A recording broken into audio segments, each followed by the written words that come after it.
Okei, kertokaa vähän itsestänne, eli aloitatko siinä, että kuka olet ja miten olet päätynyt tähän hankkeeseen? Niin, olen Marina.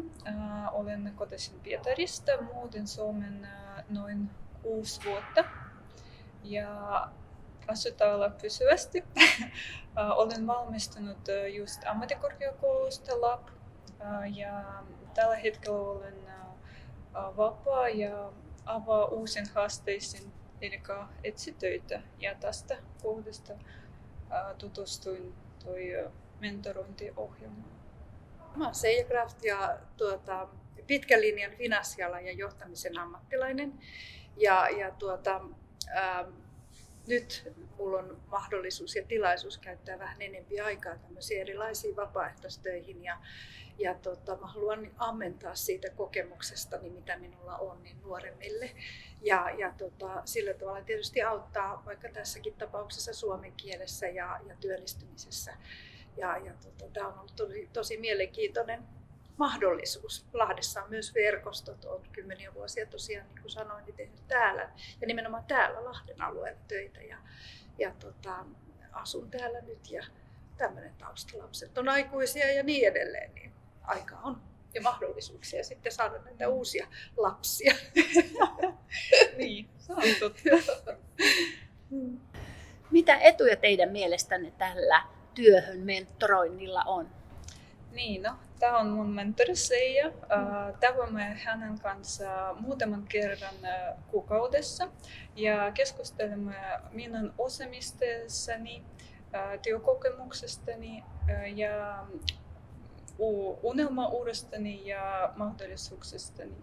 Ja Seija auttoi mun paljon kirjoittaa erilaisia kirjoita yrityksille. Minä itse tein yrityksen listaa, joka katsomme läpi Seijan kanssa ja katsomme, minkälaisia yrityksiä voisi olla hyvä mulle tulevaisuudelle ja josta löysin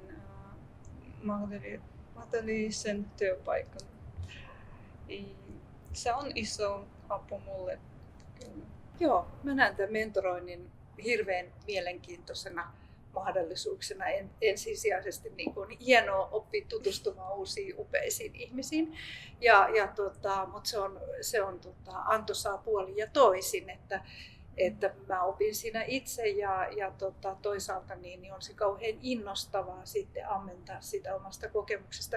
Ja ihan se suomen kielikin, että pystyy siinä auttamaan, niin se on hirveän tärkeää, koska varsinkin nyt korona-aikana niin joutuu paljon olemaan kotona yksin, eikä niitä sosiaalisia suhteita ole niin helppo rakentaa, tämmöinen mentorointi antaa sit mahdollisuuden jutella enemmän. Ja me ollaan innostuttu välillä niin paljon, että yksi päivä me tehtiin koko päivä oltiin yhdessä, kokattiin ja laitettiin ja Marina auttoi myös sitten näissä digitaalisissa markkinointikeinoissa, kun oli siihen tarvetta, meillä on myös tämmöistä, vaihdetaan tätä osaamista, mutta antoisaa kaikin puolin ja myöskin sitten ne työvälineet, mitä Lappi on antanut, niin siellähän on aikamoinen työkalupakki tehdä erilaisia asioita, tai ihan niitä kannattaa käyttää muutenkin, koska esimerkiksi vaikka nyt tämmöisen unelmauran rakentamisessa, unelmapuun rakentamisessa, niin ne on mielenkiintoisia semmoisia välineitä sitten tehdä vähän niin kuin systemaattisemmin jotain suunnittelua tai asiaa.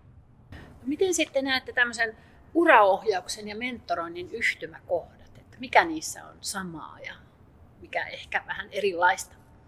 Uraohjauksessa tietysti keskitytään puhtaasti siihen seuraavaan työpaikan saamiseen ja ihan samalla tavalla tietysti mentoroinnissakin on niitä vahvuuksien tunnistamista, mutta tässä ehkä hieman laajemmin mietitään, että ei mietitä pelkästään sitä työpaikan saamista, mutta helposti tämä tietysti, koska tilanne nyt on se, että Marina on etsimässä työpaikkaa, niin kyllä tämä niin kuin täyttää uraohjauksen kaikki merkit tällä hetkellä rikastettuna sitten niin kuin ihan tämmöisellä ystävystymisellä ja muilla asioilla sitten, mitä jaetaan elämästä.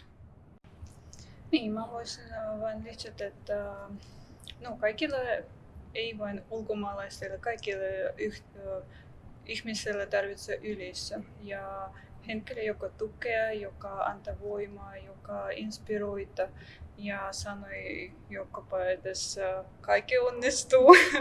Ja se on tärkeää ja tämä on mentori ja tulevaisuudessa mä uskon, että ystävä on en vain työllistyminen asia, voimme keskustella sen kanssa.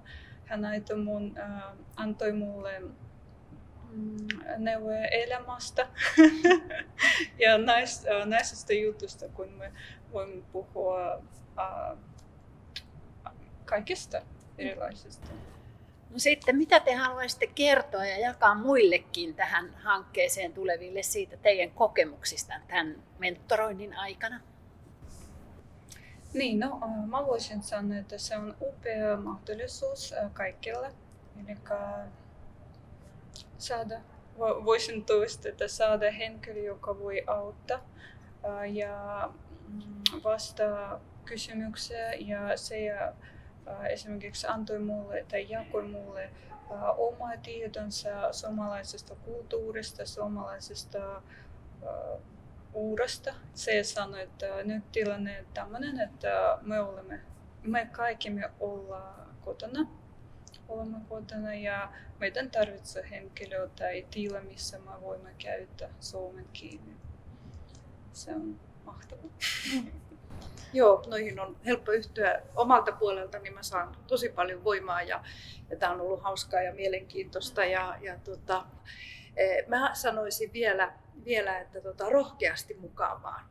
Et moni ajattelee, että ei ole aikaa sitten työn ohessa tämmöistä mentorointia tehdä, mutta sen ajanhan voi rajata, että se riittää vaikka kerran tai 2 kuukaudessa tapaa tunnin. Kuitenkin siitä molemmat osapuolet saa ja mun mielestä on hirveän tärkeää, että voidaan auttaa mentorina niin kuin ketä tahansa, mutta jos puhutaan ylipäätään maahanmuuttajista, niin se kotouttaminen ja kielen opiskelu ja se verkostojen saaminen ja Suomen kulttuurin oppiminen ja kaikki tämmöinen niin on hirveän tärkeää ja sen takia niin kuin mä niin kuin haastankin, mutta myös rohkaisen mukavaan, että ei tarvitse olla kuin yksi mentoroitava kerrallaan ja käyttää siihen sitten sen tunnin 2 kuukaudessa, koska valmisteluja hirveästi ei tarvitse tehdä, jos on niin kuin kokemusta ja osaamista ja on niin kuin semmoinen ulospäin suuntautunut ihminen. Kyllä kannattaa lähteä mukaan niin pienemmälläkin kynnyksellä ja sitten tosiaan kun annetaan niin paljon semmoista valmista materiaalia, että minkä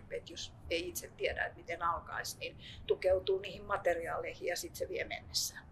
Mutta niin yksinkertaisimmillaan, jos ajattelee, että tehdään tavoitetila, unelmapuu, sitten harjoitellaan, hiotaan CV-kuntoon, hiotaan hissipuheita ja sparrataan sitten niissä työhakemuksissa. Koska siellä voi olla niin kuin kielellisiä asioita, mutta sitten voi olla jotain muita. Että esimerkiksi me jumpattiin pitkä aikaa, että mikä se tutkinto Suomessa olisi, se Venäjällä suoritettu tutkinto, että miten sen ilmaisee, koska sille ei ollut suoraan suomenkielistä sanaa. Mutta rohkeasti mukavaa, antaa paljon. Okei, no mä uskon, että nämä teidän puheet auttaa meidän mentoreita ja sitten meidän aktoreita ja he varmaan innostuu tästä entistä enemmän. Eli kiitoksia teille oikein paljon ja toivotan kaikkia hyvää jatkossa. Kiitos.